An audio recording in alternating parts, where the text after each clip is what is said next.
నేను ఈ hard disk చోరీ చేయలేదు సార్, కావాలనే తీశాను. ఇందులో నా తప్పు ఉంటే క్షమించండి. దీనికి మీరు ఏ శిక్ష వేసినా యాక్సెప్ట్ చేస్తాను. ఇవేంటి? సారీ మేడం, ఏం దొరకలేదు. నో! ఇంట్లో లేవంటే డెఫినెట్ గా కంపెనీలోనే సీక్రెట్ గా దాచేసి ఉంటాడు. మీరు వెళ్ళి కంపెనీ మీద రైడ్ చేయండి, ఖచ్చితంగా దొరుకుతాయి. పాపం మీ ఆఫీసర్స్ ఎంటీ హ్యాండ్స్ తో ఫీల్ అవుతూ నీ దగ్గరికి వచ్చారు. రే ఫూల్, నువ్వు ఏం చేసావో నీకు అర్థమవుతుందా?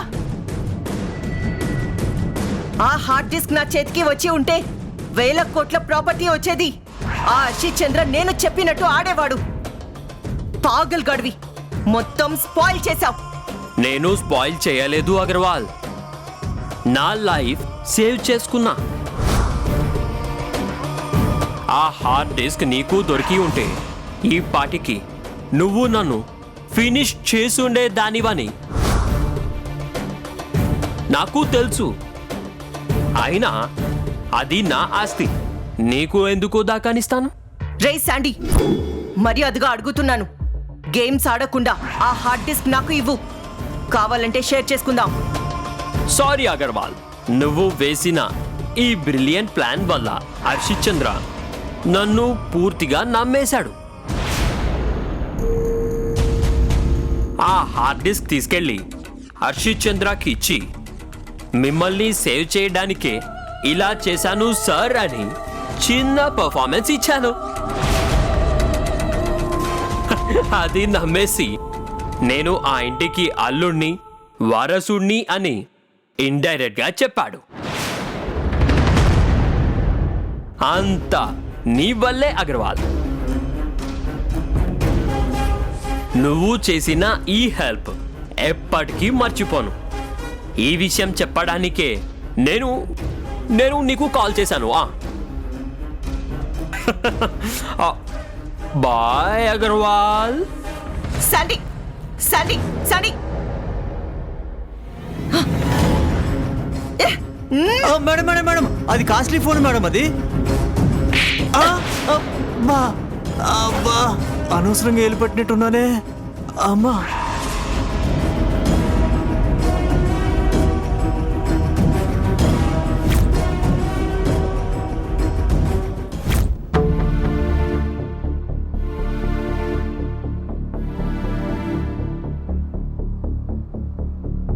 రోజులు గడిచిపోతూ ఉన్నాయి. ఫ్యూచర్ ఏంటో అర్థం కావట్లేదు. హెల్ప్ చేయడానికి మేడం నార్మల్ కండిషన్లో లేరు. ఒక పక్క ఆ శాండీ గాడు జానుని టార్చర్ చేస్తున్నాడు. ఛ, వీటన్నిటి నుంచి ఎలా బయటపడాలో అర్థం కావట్లేదు.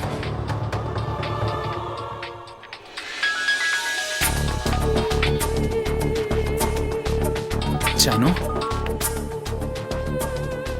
హలో ప్రేమ్, జాను, నన్ను ఇక్కడి నుంచి తీసుకెళ్ళిపో ప్రేమ్. నేను ఇక్కడ ఉండలేను. ఏమైంది జాను?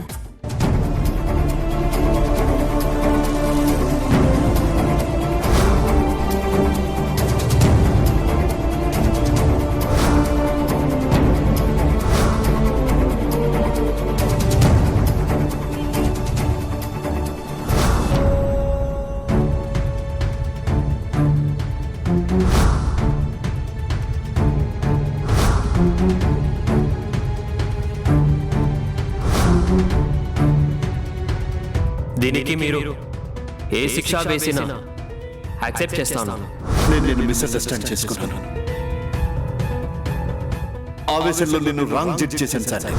మా నాన్నకి ఎంత చెప్పినా అర్థం కావడం లేదు. ఆయన అసలు మారడు. వాడి మాయలో పడిపోయి నిజం చెప్పినా అసలు వినిపించుకోవడం లేదు. ఈరోజు కూడా వాడే ఈ ఇంటి వారసుడు, వాడే కాబోయే అల్లుడు అన్నట్టుగా ఇండైరెక్ట్ గా మాట్లాడారు. నాకు భయంగా ఉంది ప్రేమ్. నువ్వు ఫస్ట్ నన్ను ఇక్కడి నుంచి తీసుకెళ్లి పెళ్లి చేసుకో ప్రేమ్. నీ సిచ్యువేషన్ నేను అర్థం చేసుకోగలను జాను, కానీ నువ్వు కూడా నా పరిస్థితి అర్థం చేసుకో. ఏదో ఉన్నాను అంటే ఉన్నాను. ప్రాజెక్ట్ కంప్లీట్ అయితే నిన్ను నాదాన్ని చేసుకోవాలని నాకు ఉంది. కానీ సమస్యలు నన్ను ఒక్క అడుగు కూడా ముందుకు కదలనివ్వట్లేదు. తెలిసి తెలిసి నిన్ను ఈ కష్టాల్లోకి ఎలా తీసుకురాగలను జాను? టైం లేదు, హెల్ప్ చేసేవాళ్ళు లేరు. ఏం చేయాలో నువ్వే చెప్పు జాను. సొంతంగా కాకపోయినా కనీసం ఏదైనా కంపెనీతో పార్ట్నర్షిప్ అవ్వడానికి కూడా మనీ లేదు. ప్రేమ్, నా దగ్గర ఒక ఐడియా ఉంది ప్రేమ్. ఏంటి జాను? మన అల్లిక డిజైన్స్లో వర్క్ చేసేటప్పుడు చాలా కంపెనీలు మనతో డిజైన్స్ చేయించుకున్నాయి. అందులో నీకు బాగా పరిచయం ఉన్న ఒక కంపెనీ చైర్మన్ దగ్గరికి వెళ్ళి నీ దగ్గర ఉన్న ప్రాజెక్ట్ ఎక్స్ప్లెయిన్ చేయి. ప్రాజెక్ట్ నచ్చితే అతనే ఇన్వెస్ట్ చేస్తాడు. ప్రాజెక్ట్ నీదే కాబట్టి అందులో మెయిన్ షేర్ నువ్వే తీసుకోవచ్చు. ఐడియా చాలా బాగుంది జాను. నిజంగా అలా చేస్తే ఈజీగా ఇన్వెస్టర్స్ దొరుకుతారు. రేపటి నుంచి అదే పనిలో ఉంటాను. కానీ జాను, నువ్వు కొంచెం ఓర్పుతో ఉండు. ఏం భయపడకు. నిన్ను నా నుంచి ఎవ్వరూ దూరం చేయలేరు. ఓకేనా? నువ్వు జాగ్రత్త ప్రేమ్. అలాగే జాను, ఉంటాను.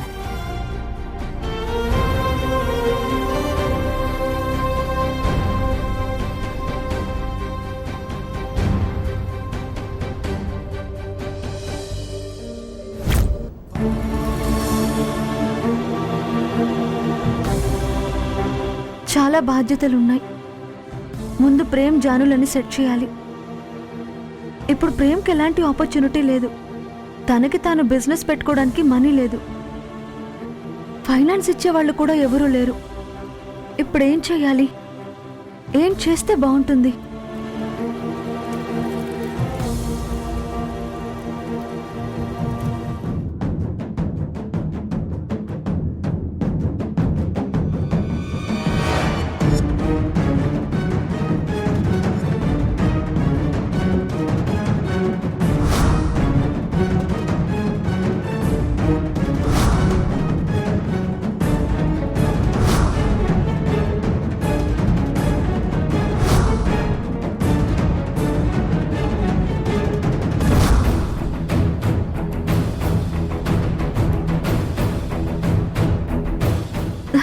ఎస్, ఇదైతే వర్కౌట్ అవుతుంది.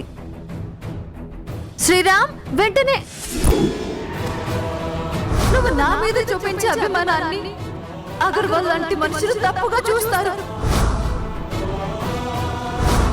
నీకు నిజంగా నా మీద అభిమానమే ఉంటే, నువ్వు నిజంగా నా సంతోషం కోరుకునే మనిషివే అయితే దయచేసి ఇక్కడి నుంచి వెళ్ళు.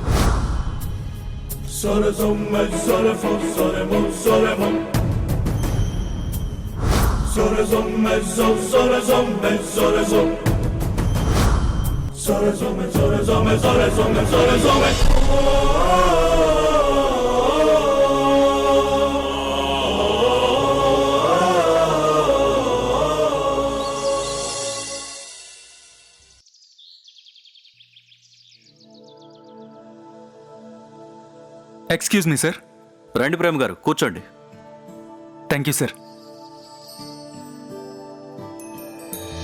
చెప్పండి ప్రేమ్ గారు, ఏంటో అర్జెంటుగా మాట్లాడాలన్నారు? సార్, నాకు టెక్స్టైల్కి సంబంధించిన గవర్నమెంట్ ప్రాజెక్ట్ ఒకటి శాంక్షన్ అయింది. ఆ ప్రాజెక్ట్ని ముందుకు తీసుకెళ్ళడానికి ప్రజెంట్ నా దగ్గర మనీ లేదు సార్. ఆ ప్రాజెక్ట్కి ఇప్పుడు మీరు ఇన్వెస్ట్ చేస్తే, ఐ మీన్ ఇద్దరం పార్ట్నర్స్ అయితే ఈ ప్రాజెక్ట్ని సక్సెస్ చేయొచ్చు సార్. ప్రాఫిట్ చాలా బాగుంటుంది. మీరు ఒప్పుకుంటే ప్రాజెక్ట్ని ఒకసారి ఎక్స్ప్లెయిన్ చేస్తాను sir. Oh sure, carry on.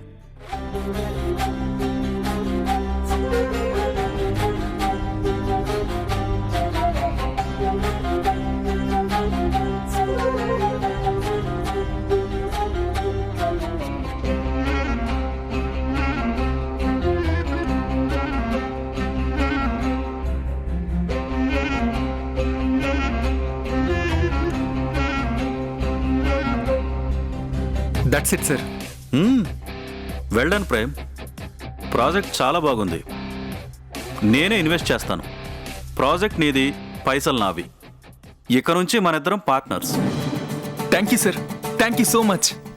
ప్రాజెక్టుకు సంబంధించిన అగ్రిమెంట్ చేసుకుని ఫర్దర్ యాక్టివిటీస్కి వెళ్దాం. Sure sir. మరి నేను బయలుదేరుతాను. ఓకే. నీ వల్లే జాను ఇదంతా. లవ్ యూ జాను, love you. Thank you sir.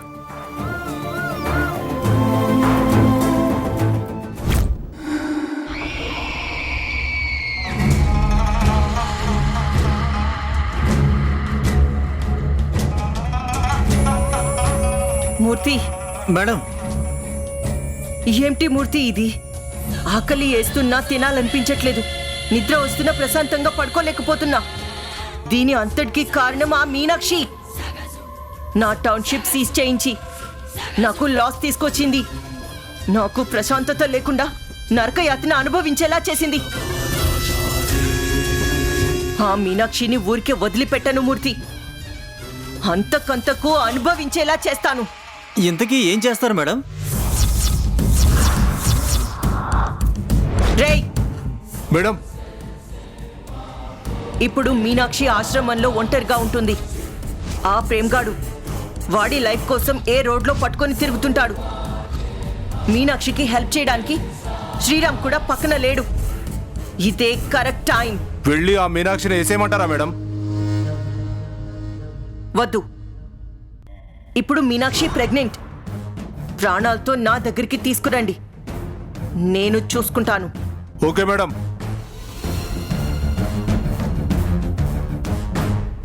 Madam, నిండు గర్భిణిని ఇబ్బంది పెట్టడం పాపం మేడం. ప్రతీకారంలో పాపం పుణ్యం ఉండవు మూర్తి.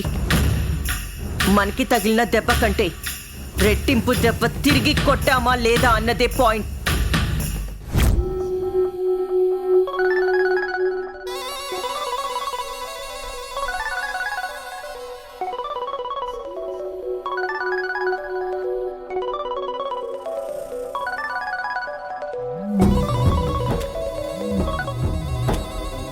హలో. హలో, శ్రీరామ్ గారేనా మాట్లాడేది?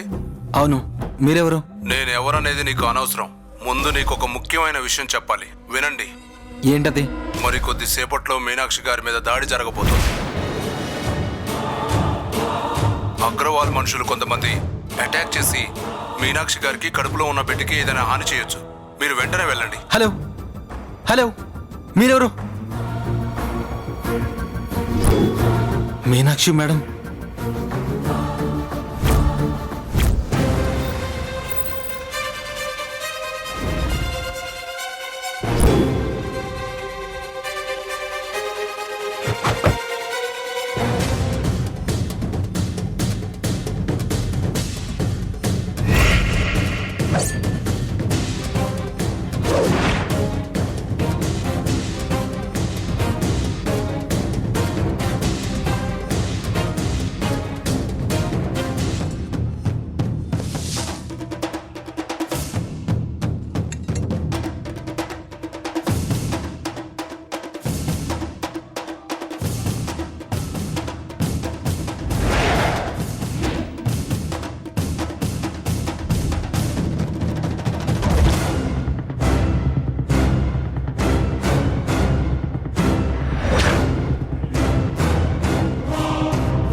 ఎవర్రా మీరంతా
మేడం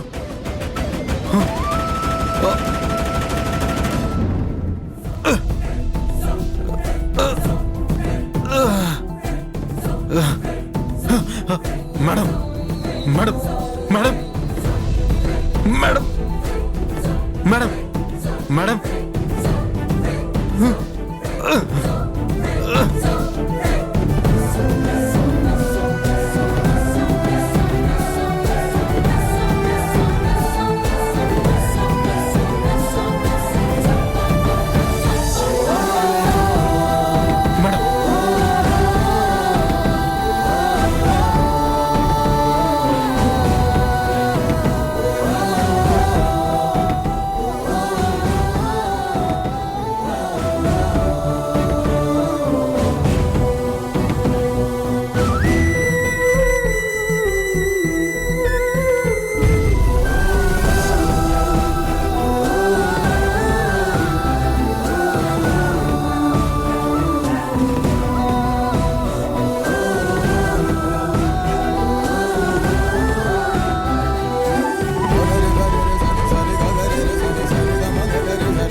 నన్ను కాపాడాలని తన ప్రాణాన్ని పణంగా పెట్టాడు. మేడం మీరు ఇలా ఎమోషనల్ అవ్వకూడదు మేడం.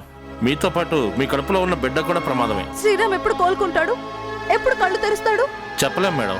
తను అసలు స్పృహలోకి రావచ్చు, రాకపోవచ్చు.